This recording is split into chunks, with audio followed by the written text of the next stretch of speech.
thriving on less than 6 hours of sleep. Doing great, guys.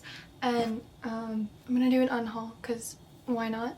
All of these books I've been wanting to get rid of for a while. And as we go down the line, I'm gonna get more brutal and have more to say because I just want to bash these books a little bit. Anyway, let's start and just like see how it goes as we go down. First things first, I have this book called Shifting Love. It's by Constance Day Flannery. She has this ability where she can shift into different animals, which sounds cool, but she uses this to make guys fall in love with her to prove that they can be loved, and then she leaves so that they can fall in love with their true love. So sounds intriguing, but I don't care. I don't want to learn about that. I'm good. I don't want to like sit through that sadness. And she's all very like bashing on herself. She's like, I'm not worth it, all this garbage. No thank you, I'm good. I don't want that. This one, Stephanie Lauren's A Fine Passion. It's the 4th book in the Bastion Club. I haven't read it or anything. Really pretty stuff back. It has 2 pages, but like I'm not interested. It sounds fun. I could care less. Next we have the Duke Heist. Yes girl, you trap Batman. But I don't care. It was really annoying. Her whole family is more interesting than her. I didn't really care for any of them. It felt really long. I read a lot of this actually, which is surprising. And then I just gave up. It's by Erica Ridley. Next is Rescue Me by Christy Reese. I tried to read it. I swear I did. I really did. I gave it a chance and that chance was not enough. I don't care. I think she was either like a mom or she's trying to find her daughter or something, but like if you have kids, I don't care. I'm not into it. Like, I'm good. Entwined by Heather Dixon. It's pretty. I love it. We love the 12 Dancing Princesses. Really great. The Barbie one, oh, so amazing. You can't tell me that's not an amazing movie, but this book, no. There's like this random dude who's hella creepy, wasn't cute whatsoever, and it's weird because like you have your own mind when you can make someone who's like hideous cute, but like no, he wasn't vibing with me. He was not anything special. I was just like, why do we care about any of you guys? Also, like, she wasn't very definitive character. She just like existed. I have 3 Julie Garwood books. I gave one to my mom. The Gift, she read half of it and couldn't do anymore. I was like, oh, okay. Well, if you don't like it, I don't know if I'll like it, but we have very different tastes. So I was like, maybe I'll like it. And then I tried reading it. No. And then I also tried The Lions Lady because it's supposed to be really funny. And she's trying to get into London society, but she's not from London society whatsoever, and it's supposed to be funny. These are supposed to be funny, but I didn't get it at all. So Julie Garwood, we have The Gift, we have Ransom, and we have The Lions Lady. Also have Sherrilyn Kenyon, which I do have some of her other books and I would like to try those. It's on my TBR, but these aren't it for me either. I have Born of Ice, Born of Fire, and Born of Night. These are the first 3 books, I'm pretty sure. But sci-fi isn't really it for me. I'm not a sci-fi girly. I try, and like I'd rather watch a sci-fi show than actually read a book, but I'm not big on male-led books. I like strong female leads doing like girl things. Yeah. Goodbye. I have Undercover by Mary Janice Davidson. This was good so far. I read the first like quarter of it and I was like, cool. What happens next? Because there's this girl, she like is running away because she's getting framed for stealing something.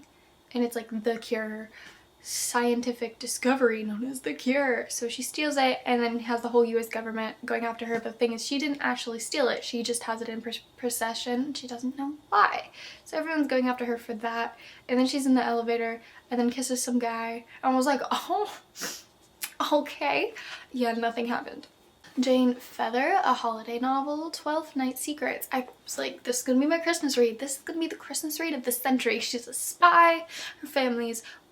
She had a family of spies. She's gonna figure out if this man is a spy and they're gonna fall in love. It's been Christmassy. Christmas. Now,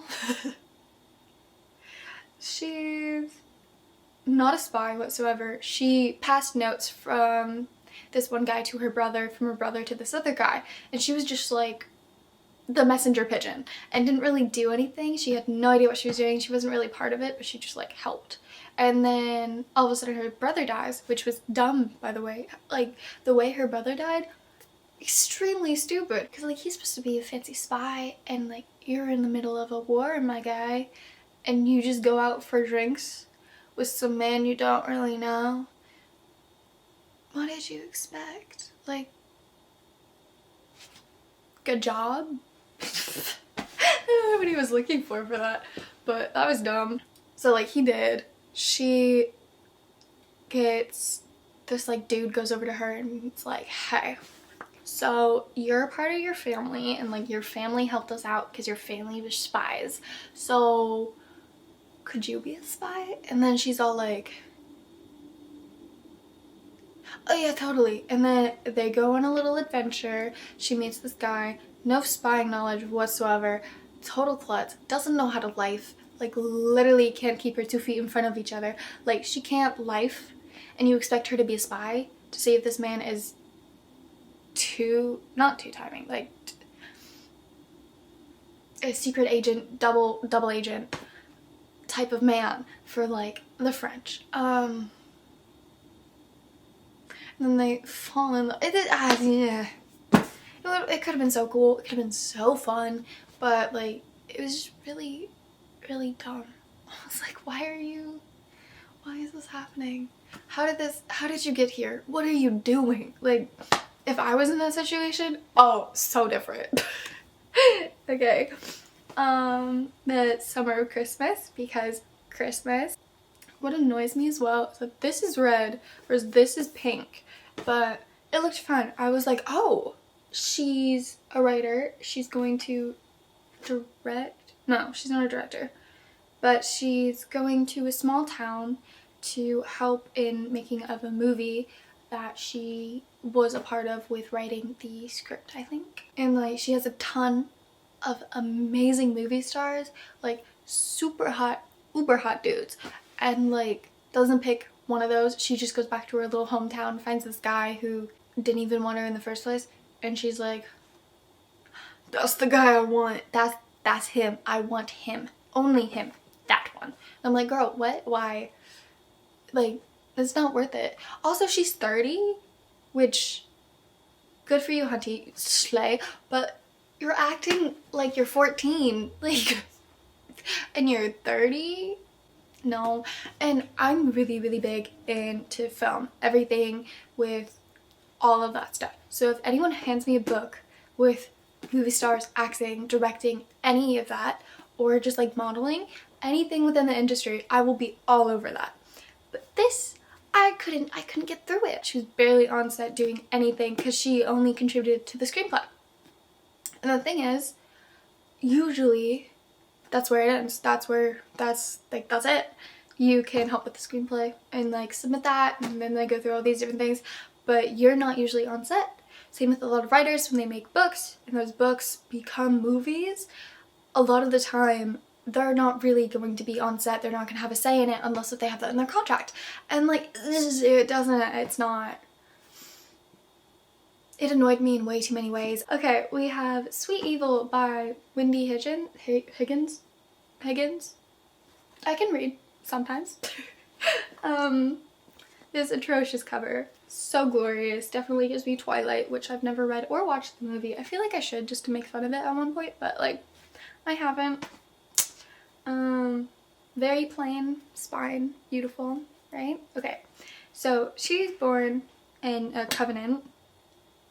Her mom died when she was born, and then she saw her mom like float away as like a little ghosty thing. And then we have all of the 7 sins, and her dad got taken away because he is into drugs. So like her last memory of her father was, don't do drugs, kids, or kid, as he like gets taken away by the jailer, by the police, and he like goes, he dips, he's gone. And then she goes up with this girly as like her guardian angel, and she's half something, half something else, has like powers. I'm like, cool, sounds fun. Meets this dude, he hot, and he has like the same abilities as she does, except he's more powerful in the sense that he knows how to use it. She reached a certain age and then her powers like kicked on. She has more magic-y ability, can sense the auras, how people are feeling, tell whether or not someone's lying, can hear for miles or something. And then she all of a sudden could start seeing little guardian angels, and she's like, where's mine? Do I have a guardian angel? What's going on with my life? Yeah, she was just really complainy, pissy, obnoxious, which I understand. That's chill. But, like, you have a life. You can try and figure that out before complaining about someone you don't even know. You know? Yeah. So, she goes on adventuring just to find this man, gets into a lot of trouble, like, lies to literally everybody, and I'm just like, but the thing is, she's not supposed to lie. Like, that's her whole character arc, is like, she's a goody two-shoes, she doesn't lie or whatever. But like, I got so bored of it. I was expecting fun adventure and like young adult romance and like cutesy things, but also murder, and none of that happened. So, little disappointment. This one I kind of loved. It was great. I gave it 3 stars, 4 stars, 4 stars, 3 stars. It was okay. I didn't love it. There was nothing against it. They're cute together. I finished the whole book. It was lovely, but I'm not going to read it again. I don't have any interest in reading it again. Some things could have been handled better by just like talking to each other. Like, seriously, communication is a really big thing in books that if you don't have it, I'm gonna get pissed. Like, why just, like, literally, you're right next to each other, just freaking talk to each other. And then when they keep secrets from each other, that's also dumb.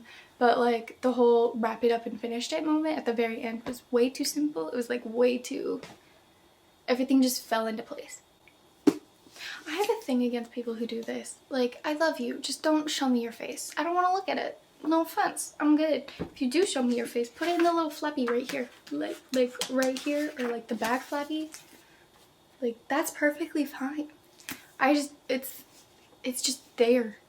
Anyway, I made it quick. So, I have a lot of her books. I have read, like, none of them, except for this one. I read this one, I gave it like 3 or 4 stars. It was okay. It was interesting. I loved the historical aspect and how they all have powers and all that stuff, and it's like psychic abilities and magic, and there's a mystery. But also, I got bored of the dude character. He was annoying. They had the cute little moments, and then it was just like, I was expecting more. I wanted more adventure, I wanted more things going on. And then I tried to read this one, which is Quicksilver. The first one was Second Sight. This is like a part of the series, but it's like book 10 or something. I got them at a library book sale for like $1, so I was like, sure, why not, let's go. And it was very interesting. She wakes up and she's in bed with this man, and they're in a room of mirrors, but this man is dead. She's like, oh my god, he's been stabbed. And she's like, oh no, like freaking out. And I'm like, okay, that's reasonable. And then all of a sudden she's just like normal. She's gone. She's like composed, calm and collected. And I'm like, okay, sure, why not? We'll cope different ways. You're fine. And then this dude sleeps out of nowhere, comes and saves the day. His name's Owen. I'm like, cool. Cool. And then it's creepy because you learn that he was stalking her only because he loved her abilities, and then he liked her only because he loved her abilities. I could not comprehend why he would say the things that he did and then do the things that he did. And then the main character was just like, screw you, buddy. I want to go on my own adventure. I don't need you telling me I'm a fraud or a fake. Thanks for, you know, believing I didn't kill that man or whatever.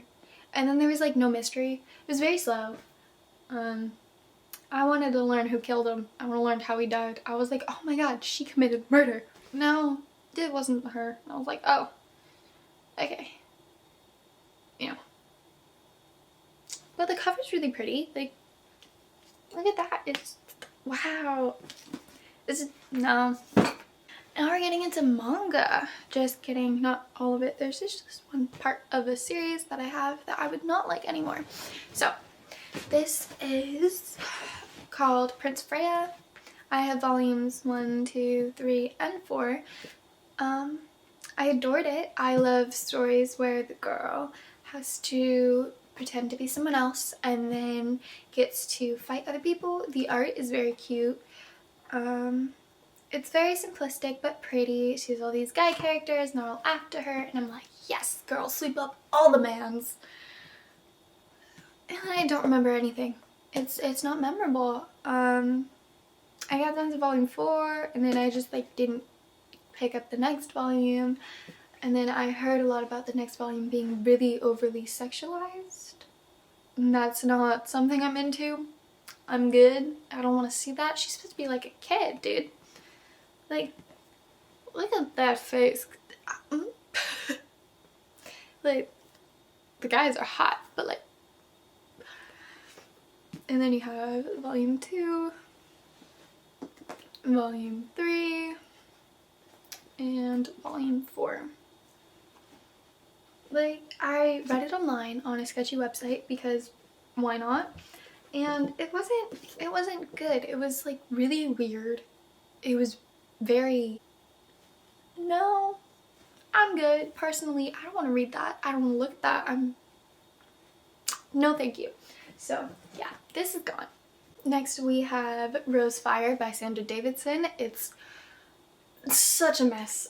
Here's the step back. It's really pretty, not gonna lie. Very beautiful book. I hope to love it because they're the main character and she pretends to be someone else so that she can accomplish this life, and it's like, heck yeah. But all the secrets were just leading it to be so annoying. So her dad tells her she has to pretend to be a guy and she's the falconer for this duke or whatever, so that the duke does not see her and go, oh my gosh, she's so beautiful, let me, you know, be a creep. And because the duke is known as being like a major rake, just like raking it around town, you know. So main character pretends to be this dude who makes a friend with Robert, which is just some other guy, and the duke or whatever his name is, his son, whose name is like, I don't know what his name is, let's call him John. So homegirl's very into Robert, loves this man, she's obsessed, wants to be with him all the time.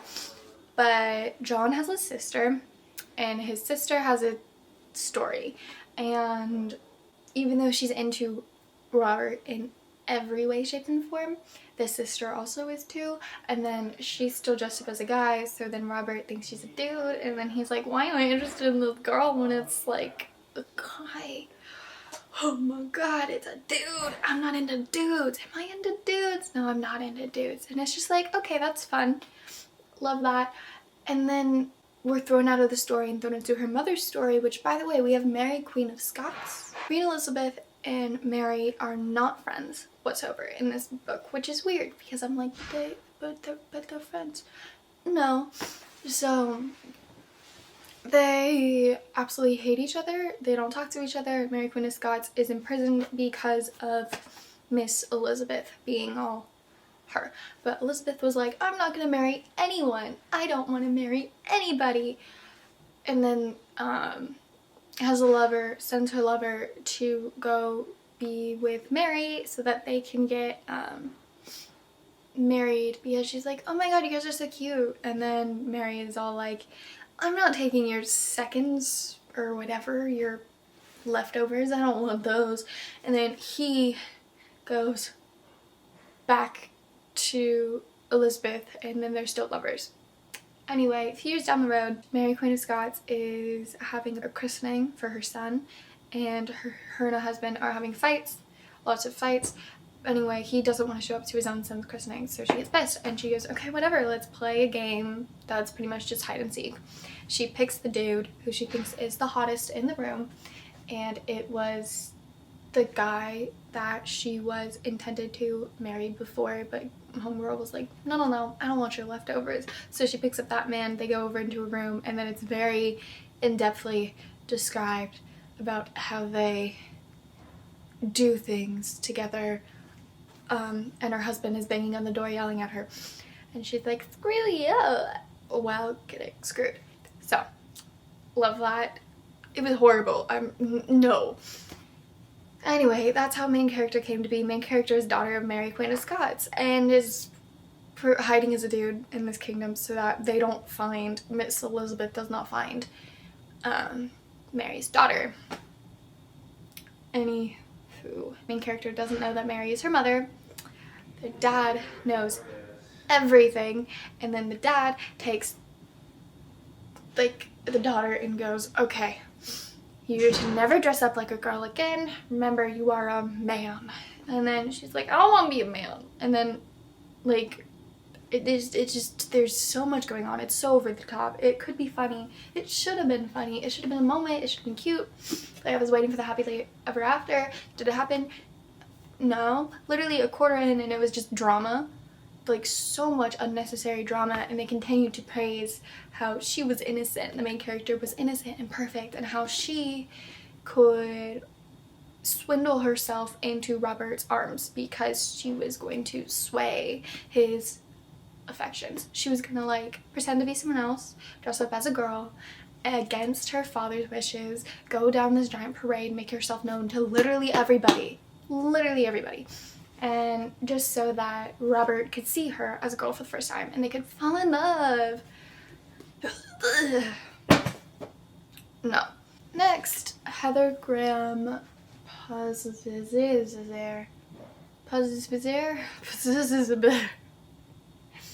fire.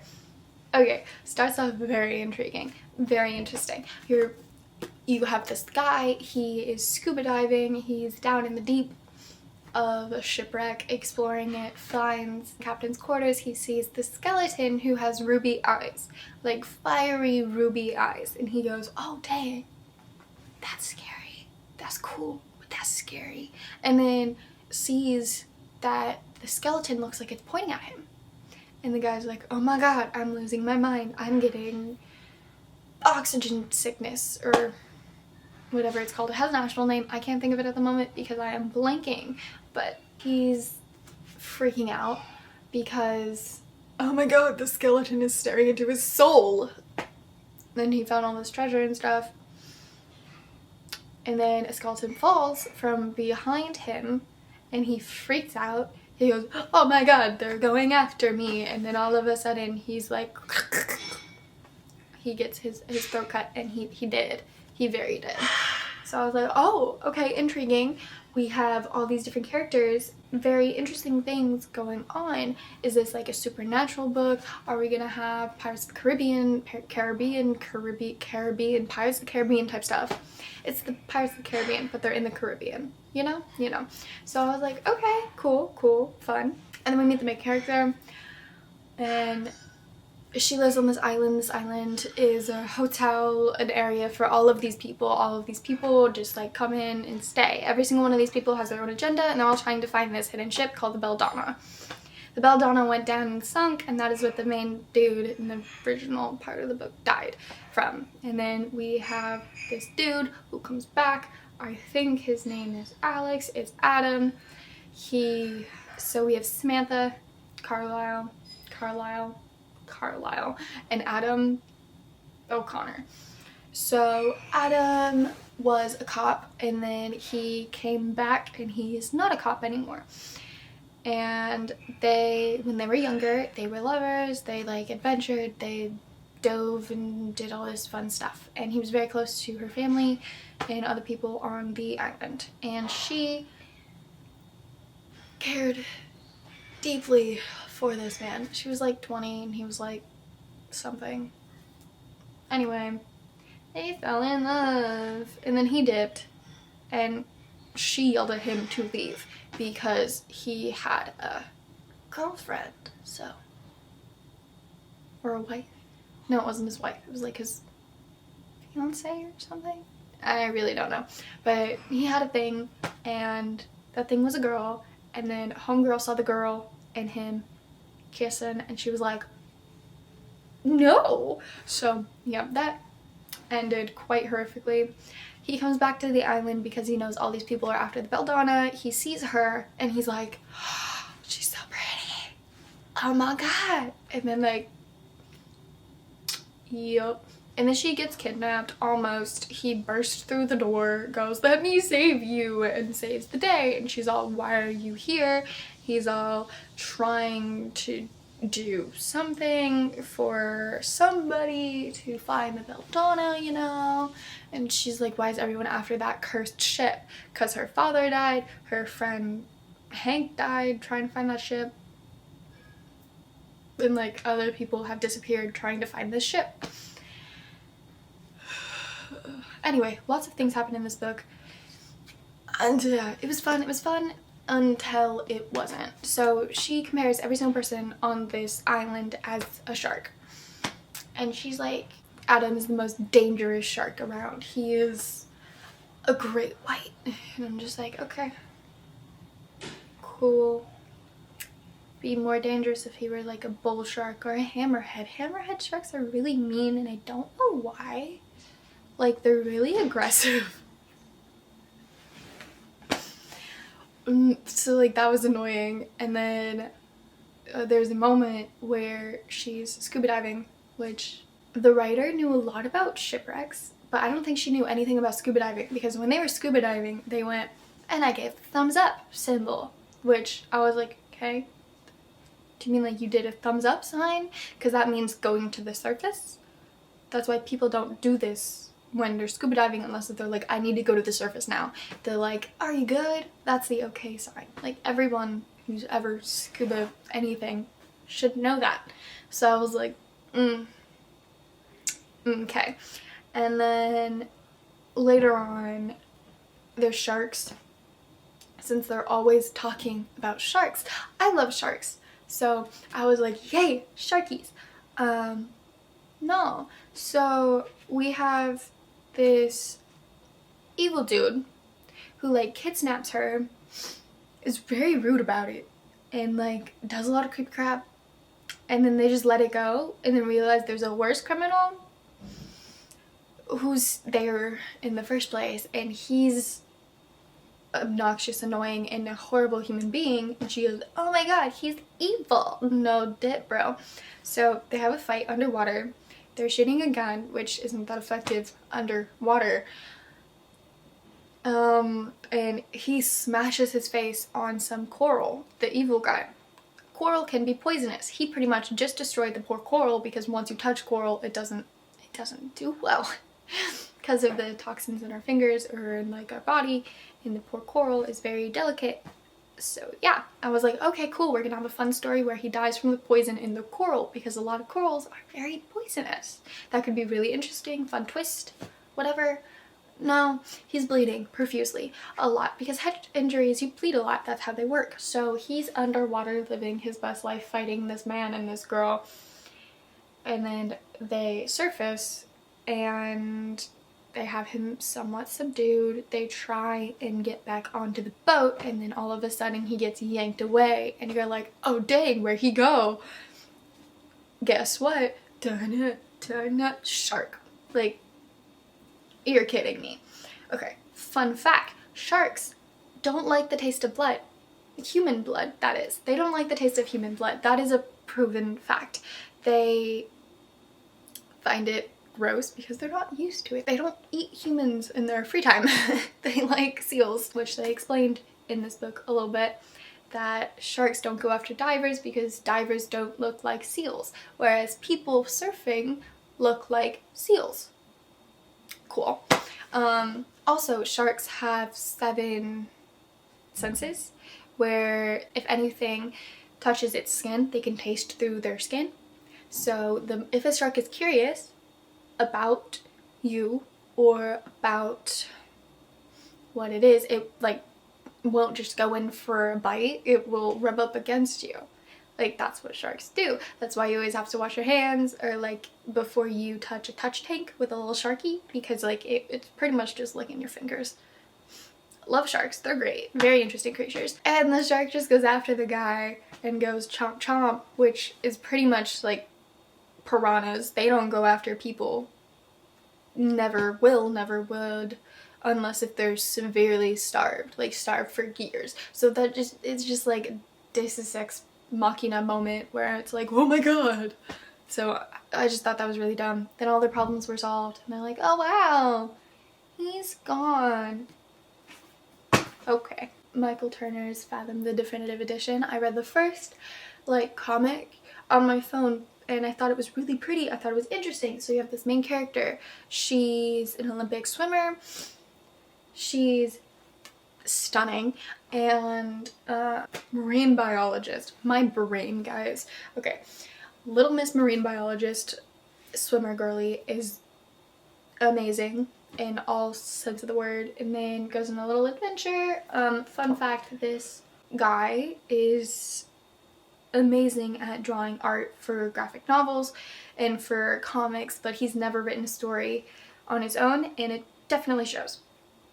Because we have all of these beautiful characters, this beautiful, stunning artwork with these wonderful scenes, but we're never introduced to any of these people. I don't know if this guy is bad, I don't know if this guy's good, I don't even know his name. I never knew his name and I never figured it out. You have the story of how she somehow ended up on an island, I mean not an island, on a ship, somehow, and grew up as a human. So they go underground into this cute little science-y thingamabobbery right here. Like, it's really pretty, it's great. It's an underground science-y thing to check out what's going on down there. But you know, they're not even down there for more than a few pages before it explodes because someone above the water sets off a nuke and doesn't know that there's that tiny little area underground and like fully explodes everything. Like, the art, full on, really pretty. I don't, like, it's so pretty, but we're never introduced to anybody, ever. We have no idea what is going on. Like, everything keeps changing. There's no introductions. There's a war going on. I'm like, who is this man? Who is this man?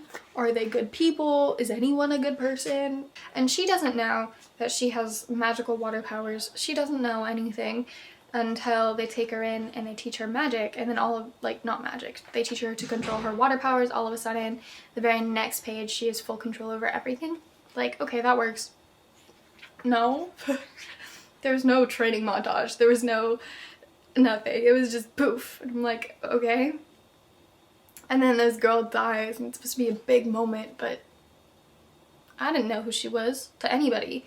And I was like, okay, do I care? Why should I care?